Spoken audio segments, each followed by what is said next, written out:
Now Luke continues on, but when Jesus perceived their thoughts, Mark says, and immediately when Jesus perceived in his spirit that they so reasoned inside themselves. That's a lot longer. Matthew says, and Jesus knowing their thoughts said. Well, I'm definitely going with all the words. And Jesus knowing their thoughts. And immediately when Jesus perceiving. So, and is from both. If I go with Luke, though, it'll say, but when Jesus perceived their thoughts. I already used the word but at the beginning of this sentence, so I don't know if I want to use it again for the next. Mark uses it for that sentence and not in the next. Luke doesn't use it in the preceding sentence, he uses it here. Matthew doesn't use the word but at all, it just says and. Verse 6, he begins with but.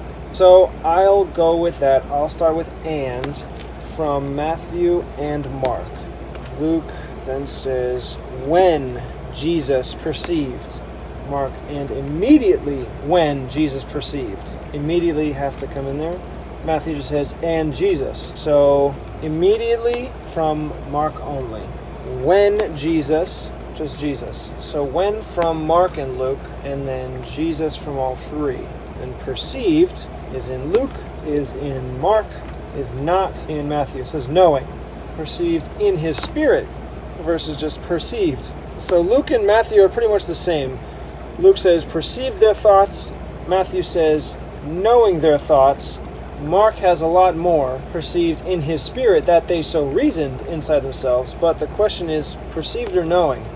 Well, perceived is used twice. I guess I don't really have a preference. Knowing would be like he knew the whole time, which makes sense because he's all-knowing, except for the things that God the Father knows only. Perceived is used twice, I'll just go with that. Now Mark only, in his spirit. That they so reasoned, or their thoughts. I could put that they so reasoned inside themselves, or just their thoughts. Their thoughts encompasses this whole sentence, or the rest of the sentence, in much fewer words, which I personally like a lot. I like things that are simplified, but I have to not cut out the words wherever I can, unless it's absolutely necessary. So, even though their thoughts are again used in Luke, I'm still going to go with all the words from Mark. That they so reasoned inside themselves. And none of those words are right there in Matthew or Luke. Yeah, it's just all Mark. That they so reasoned inside themselves. He said to them, said in Matthew, he answering said to them. Okay, he answering said to them. He answering said to them. Okay, so he is Mark and Luke. Answering is only Luke. Now said is in all three. So it is gray. And then Mark and Luke to them. The next phrase is Jesus' response. What reason you in your hearts? Why reason you these things in your hearts? Why think you evil in your hearts? Okay. Well, why, as opposed to what, is used twice. Reason you is used twice instead of think you. So I'll do why from Matthew and Mark, comma. Great. Should I put the comma in gray? Yeah, why not? Sure, because the comma is in all three. Comma, and then Matthew, Mark, why, and then reason is only Mark and Luke. Yeah, reason is Mark and Luke. Now, you in your hearts. Luke, you, these things in your hearts. So just you is in Mark and Luke. You is in all three. Okay, you. Matthew then says evil in your hearts. Mark says these things. I could say these evil things. Yeah, that would really work. These from Mark. Oh, it's not in Luke at all. It just goes right from what reason you in your hearts. So this will just be between Matthew and Mark. These is Mark only. Evil is Matthew only. Just Mark. Things. And then in your hearts is Mark. In your hearts is Matthew. Luke. In your hearts. Okay, all three. So nice when we can get along. In your hearts. Luke continues on. Whether is easier to say, your sins be forgiven you, or to say, rise and walk. So it begins, whether is easier to say. Mark says, whether is it easier to say. So whether is both. Matthew says, for which is easier. Well, for makes a whole bunch more sense to me. Whether is it easier to say. So I'm going with for. Whether is it easier. No, that doesn't make any sense in modern day English. Whether is easier to say. No, not at all. Just for. Okay, Matthew only. For which, right? Because Mark and Luke just say whether is. Matthew says for which. Yeah, for which. Now, is easier. That's Matthew. Is easier, Mark. Is easier is Luke. So is easier to say. Is it easier? Okay, is all three. But just that one word, and then it goes to Mark only. I'm sure you guys have figured it out by now, but as far as the addressing goes, and this is why it takes me so long, is because every single time I change the color, it means that this is from a different collection of gospel records. And every single time that happens, I start over in where that exact word comes from. So for the two words earlier, I'm just going to say Matthew 9, verse, section of verse, letter of verse, the letters, or the number in the verse. But then for just the word is, I'm going to start over and say Matthew 9, section of verse, word in the verse, and Mark, chapter, verse, section of verse, word, and then Luke. Yeah, it takes me a very long time. Is all three. But now it, Mark, it. Is it easier, no comma, easier, comma, easier, comma. But they all say easier to say. Easier to say, easier to say. They all say easier to say. But the comma is only in Matthew and Luke. I'll keep the commas. Is it easier is all three. For which is it easier? For which is easier to say? For which is it easier to say? Whether is it easier to say? No, you know what? I think I'm going to cut that word it out. For which is easier to say makes much more sense than for which is it easier to say. I'm just going to have is easier. And I'm cutting out the it from Mark. I'm not removing any actual importance. For which is easier to say. You know, to be honest, that comma doesn't need to be there. If it's not there, in my opinion, I think it flows better for him to just say, for which is easier to say, instead of, for which is easier to say, your sins be forgiven, or to say, get up and walk. For which is easier to say? Well, the comma's there in 2 instead of 1, so I'll just keep it.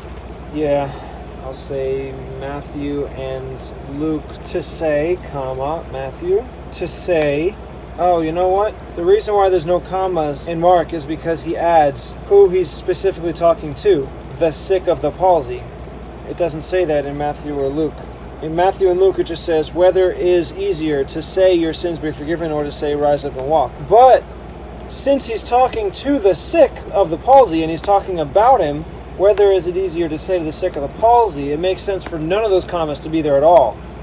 Yeah, that works. That makes sense because that add, and I want to add that because that gives more description, which I'm always for. So yeah, I'm going to have these commas removed as it stands in Mark, and I'll continue saying that all these words are from the other Gospels, but I'm going to have it read like it does in Mark.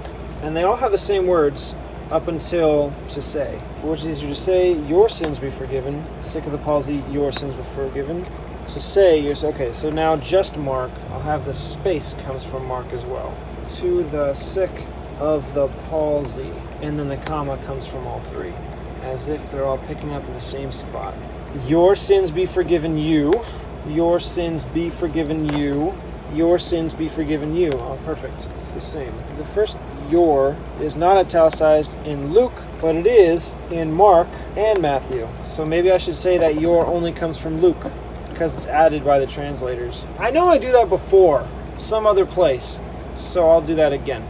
Picking from the most authoritative words that I can. This you is there by the author, whereas the others are there by the translators. So I'll say I'm picking the one from the author, because it's got more weight than the translator's addition, even though it's the same word.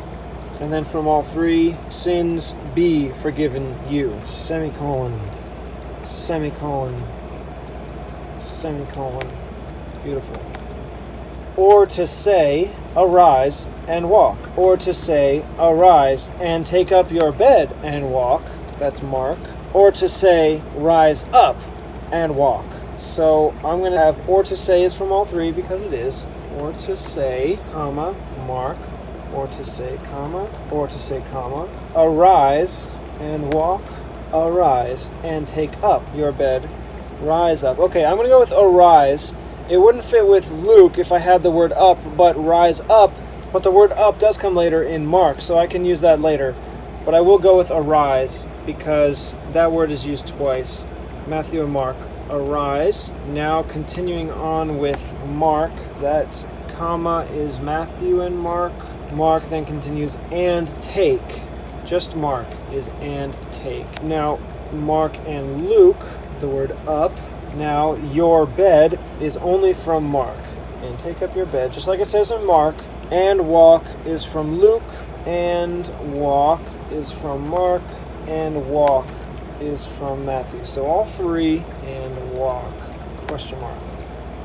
Matthew continues, but that you may know. Mark says, but that you may know. Same. Luke says, but that you may know. Good. That the Son of Man, that the Son of Man, that the Son of Man, good, has power on earth to forgive sins. To forgive sins is both. Has power upon earth to forgive sins. Okay, so has power is the same. Upon or on? Power upon earth? Well, on is used twice. Upon might be more descriptive. On earth, upon, they're the same. I'll go with on. Matthew, Mark, greater witness. On. Now, back to gray. Earth. And then I think it was the same after that. To forgive sins. To forgive sins. To forgive sins, comma, yeah. Matthew continues in parentheses, then says he to the sick of the palsy. Mark says, in parentheses, he says to the sick of the palsy. Just the word then. Oh, the first two words in Mark and the first three words in Matthew are a little out of order. He says or then says he. Luke, he said, past tense. He says, then says he said. I'm going to have the then just to show that there's more of a switch going on here, because the parentheses are good, but adding the word then makes it even better, I believe. Plus, it's an extra word that I could include and not be accused of cutting out. Then says he, or then he says. Says is used twice, but I think it sounds better if I say, then he said, past, to the sick of the palsy. From the different words, the different tenses of the word throughout this paragraph, there are a few points where it uses past tense, and then a few other points where it uses present. For example, perceived in his spirit, that's past. Said to them, why reason you these things, is past. But earlier, it says, there were certain of the scribes and the Pharisees sitting, instead of who sat. And reasoning instead of reasoned, and saying within themselves instead of said within themselves. So it's kind of both.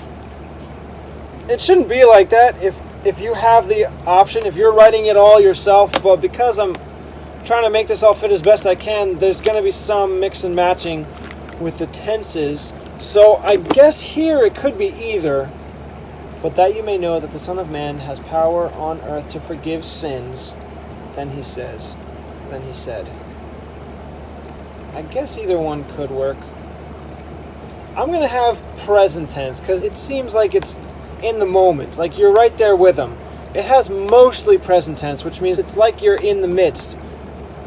It's walking you through, not saying this is what happened way back when. So I'm going to have says, but I'm still going to have then from Matthew.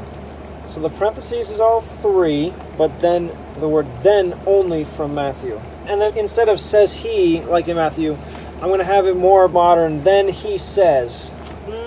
Then says he to the sick of the palsy. Then he says to the sick of the palsy. I guess either one of those could work. No, I'm going to go with the weirder. Then says he. Yeah, I don't really have a reason. I just think it works more. Yeah, I think that works well. Says is Matthew, Mark. He is in a different place in Mark and Luke, but I'll say it's from all three. Just explain in the addressing that it's from a different place. To the sick of the palsy. To the sick of the palsy. To the sick of the palsy. Okay, that's the same. To the sick of the palsy. Luke has the comma and then the parenthesis. So does Mark. So does Matthew. Okay.